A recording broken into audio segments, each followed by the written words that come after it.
Welcome back. You're watching the Camping World East Series here on Speed from the Watkins Glen International Speedway.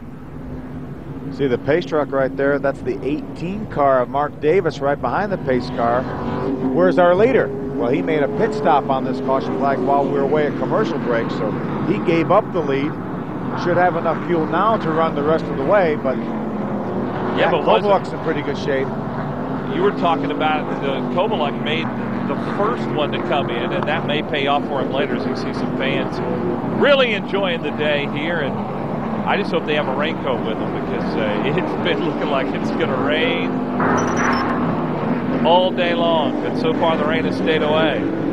Watch him fan out here on this restart. Mark Davis is going to lead. Matt Kovaluk jumps to the inside.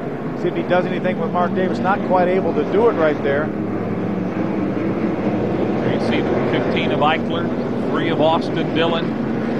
3 wide going in turn number 2. Well, that's some heady racing here at the Glen. Ghost in the middle of it. There's Earnhardt and Bain, teammates. You know, it seems like we always see those DEI cars running together on the racetrack. Yeah, they're good friends. Work near each other in the shop and stay together on the racetrack, as you're right. There they go through the inner loop. Earnhardt, Bain, the 8 and the 1. Yeah, the 23 of Tim George Jr. is in between our leader, Mark Davis, and Matt Kovaluk. There's Ricky Carmichael, the 4 car. Jesus Hernandez, the 11 car. Stan Silva right with Jesus. Mark Davis looking for a win in this Camping World Series. The youngster just graduated from high school, teenager. Kovaluk got by the 23 of Tim George. There's Max Dumouriez looking to get by the 23 car as well. And up front, there is Mark Davis, whose dad wanted to encourage his racing career. They left their home in Mitchellville, Maryland, and moved to Mooresville, North Carolina. He enrolled in private school, and Mark said he went to Mooresville Christian School primarily because they would let him have Fridays off to go racing. Well, they realized that, especially around the Charlotte area, Mooresville is just a little bit north of Charlotte.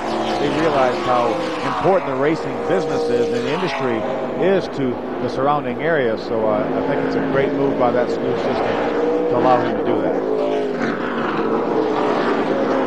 Max Dumouriez, Jeffrey Earnhardt in the battle right there. Trevor Bain, the 1 car there as well. Helio Lopez in the 0-3 right behind them. Nice little lead for Mark Davis. That's the largest lead we've seen this entire race. Interesting that one of the youngest drivers in this field is being trailed, and I don't want to call him old, but I'll call him veteran, Matt Kovaluk. Good battle for Helio Lopez, currently being shown in the 7th position. Trevor Bain, the DEI car, running 8th. Obviously for Rogelio, coming from Mexico, he spent a good portion of his career on road courses, just like Antonio Perez. You know, when they see the schedule at the beginning of the season, they put a big circle around this race here at Watkins Glen and also the one at Lime Rock.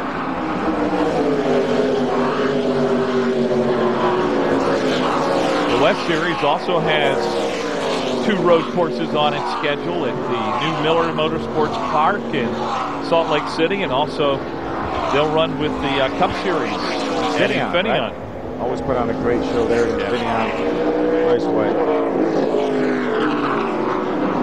So between the 2 series, there are 4 road courses during the season. There's Craig Ghost. We saw him have trouble earlier. Back on the racetrack. Appears to be running fairly well. Mark Davis, interesting story with this young man. He doesn't seem to be feeling the pressure at all. That he was teammates last year with Joey Logano, and Logano had that great success and has gone on now to the Nationwide Series. And Mark Davis here another year in the E-Series, but it doesn't bother him. You know, he knows that everybody progresses at a different pace, and he's got to progress at his own pace. How about that Logano, though, huh? What a career he's had already. Champion last year in this series. He wins an ARCA Remax race at Rockingham, his first ARCA Remax race ever. And then he goes and wins a nationwide race in Kentucky in his 3rd start ever. How long before we see him in the Cup Series? I would say by the end of the year, we'll see him run a handful of races possibly. He is definitely going to be one of NASCAR's trouble. next few stars. There is Jeff Anton in the 30 car. That's right at the entrance to turn number 2. That's the short chute left of him between turn 1 and turn 2. It is so easy to get off course here in this. Yeah, all you have to do is hang one tire off the course, and that can get the car upset. This racetrack is good about having some runoff area. You see a battle right now. Maybe the caution flag not out yet. Matt Kobaluk takes the lead from Mark Davis. And that was a veteran move by Kobaluk, knowing that it was not a full course caution. He really stood on it. And Kobaluk has taken the lead for the first time. Race stays under green. There's a replay. Let's watch Jeff Anton. He gets a little bit loose on the inside. I'm sorry. That's what happened to Jeff Anton. That was the 37 car that got real wide. And when he came back on the racetrack, he made contact with the 30 of Jeff Anton.